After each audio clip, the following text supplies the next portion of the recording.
Depuis plusieurs jours, le Cameroun est plongé dans une zone d'ombre numérique. Des pannes d'Internet à répétition, des connexions quasi inexistantes et une population à bout. Derrière cette situation, une question brûlante. S'agit-il d'une simple défaillance technique ou d'une coupure volontaire orchestrée par l'État? Pendant ce temps, des milliers de Camerounais perdent leurs revenus, leur communication et leur patience. Explorons dans cette vidéo l'analyse de Charles Armel Mbachou sur cette situation. Vous savez, lorsque vous êtes en panique, vous commettez tellement d'erreurs et des erreurs qui à la fin vous rattrapent. Vous voyez une femme qui est poursuivie par des bandits. Son véhicule est garé, elle a les clés à main. Elle court. Elle réussit à déverrouiller le véhicule. Elle prend les clés pour envoyer. Vous voyez ça dans le film. Les clés tombent.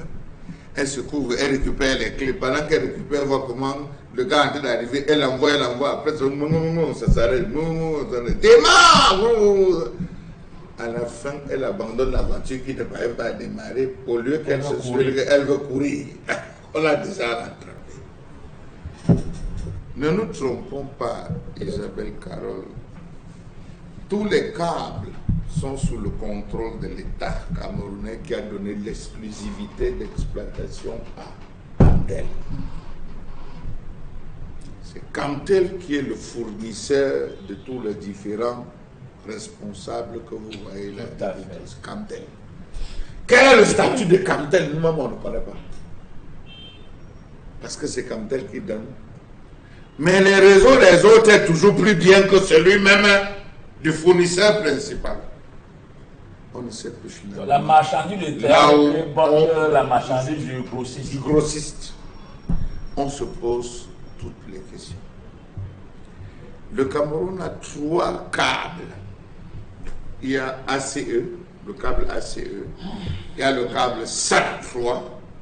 Il y a le câble MEN1. En cas de défaillance d'un câble, ces 3 autres câbles prennent le relais. Comprenez bien. Je dis bien qu'il y a 3 autres câbles susceptibles d'alimenter. Pourquoi ces 3 autres câbles ne prennent pas le relais? Le Cameroun a fait construire son propre câble SAI qui part de Kribi. Là encore, on a même une autre dette avec la Chine parce qu'on n'a pas payé de ce côté-là. On a encore le câble de ce côté. Pourquoi cette entreprise va venir se jeter en forfaiture, en aplaventrisme? Nous avons des soucis, mais ces deux-là, excusez-moi, je vais dire un gros mot qui ne va pas vous plaire. L'État a tous les moyens. En 2017, on avait privé toute la région du sud-ouest et du nord-ouest d'Internet. Qu'est-ce qui avait été annoncé? Qu'est-ce qu'on avait pris comme prétexte par rapport à cette situation? Il a fallu que la communauté internationale se lève, il a fallu les observateurs, les ONG, et qu'on rappelle les ONG qui n'ont pas le droit de s'ingérer dans les affaires du Cameroun. Ils sont restés dans leur. À chaque pas où le Cameroun doit franchir, parce que ça, c'est la preuve de l'expression démocratique. Laissez Internet, qu'on voie ce qui se passe véritablement.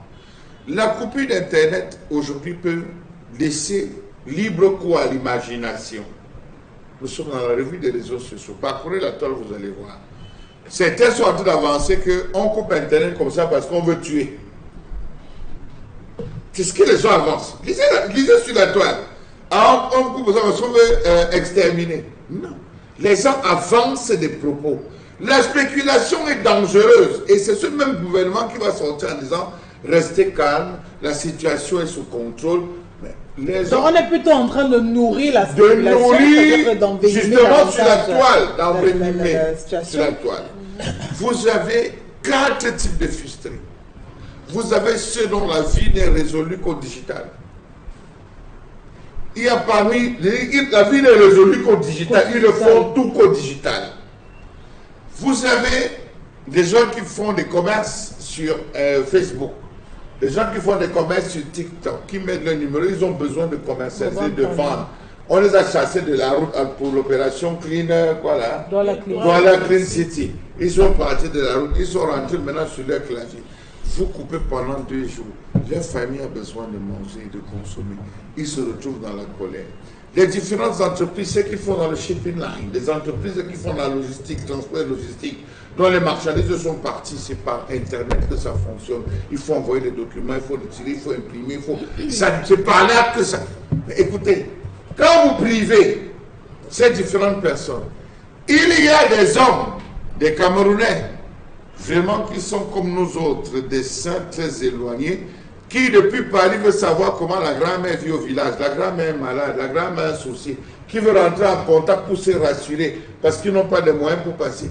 Ça les met dans une situation de stress. Il y a ceux à qui on va envoyer de l'argent pour qu'ils puissent soigner maman qui est dans le coucher à l'hôpital. Les hôpitaux qui équivalent aux hôpitaux de Paris, avec le meilleur plateau. On va envoyer de l'argent. Il ne peut pas aller sortir à rien. Il ne peut pas aller sortir à monnaie ou c'est monnaie quoi. Il ne peut pas. Tout fonctionne avec la connexion. Nous sommes réduits à cela. Il y a ceux qui doivent faire les déclarations, là, il y a le PP ou PPP ou c'est quoi là, vous avez dit. Ils doivent aller faire les déclarations. Mais là encore, vous vous rendez compte qu'on bloque littéralement le système. Ce n'est pas 30 minutes, ça vient de 2 minutes. Ce n'est pas 30 minutes, vous ne pouvez rien télécharger. Même les textos. Quelqu'un m'a envoyé les textos à 9h hier, WhatsApp, à 9h. C'est arrivé à minuit. Ah oui? Arrivé à minuit. Oui. Pour une urgence, c'est arrivé à minuit. Alors, on peut comprendre que nous sommes dans une situation, mais la libre expression voudrait, c'est vrai, qu'en ces différentes périodes, nous avons soulevé cette question sur les coupures d'Internet, que le Cameroun bat désormais les records en termes de coupures, moins de situations qui tendent vers la frilosité. Au lieu d'apaiser, on coupe pour empêcher que les gens ne circulent. Oui, il peut y avoir des manipulateurs, je vais pas occulter ça, qui peut y avoir des personnes qui se cachent pour occulter la preuve. Hier, nous avons vu des images qui venaient, qu'on a utilisé du Mali, on utilisait des images qui venaient ailleurs, qui étaient sur la toile. Je crois qu'ils peuvent avoir raison, mais vraiment, qu'ils permettent aux gens, aux Camerounais déjà se coiffer. La lumière, on n'a pas. L'eau, on n'a pas. Tous ceux qui ont fait les achats, c'est gâté. Donc, ils vont encore ressortir faire les achats vendredi. C'est gâté. Ils sont aussi avec la colère. Donc, vraiment qu'ils trouvent le juste milieu. Tout se fait désormais. Vous avez des réunions qui se font en visioconférence. Des visioconférences, c'est tous les jours. Il faut discuter parce que ces gars travaillent avec les succursales. Cette panne. C'est pour ça qu'il nous fallait Starlink au Cameroun, mais malheureusement, l'État s'est décidé et s'est résolu à interdire l'utilisation de Starlink parce que ça passe par satellite. Pour des raisons Et vous, pensez-vous que cette coupure d'Internet est une coïncidence technique ou une manœuvre politique?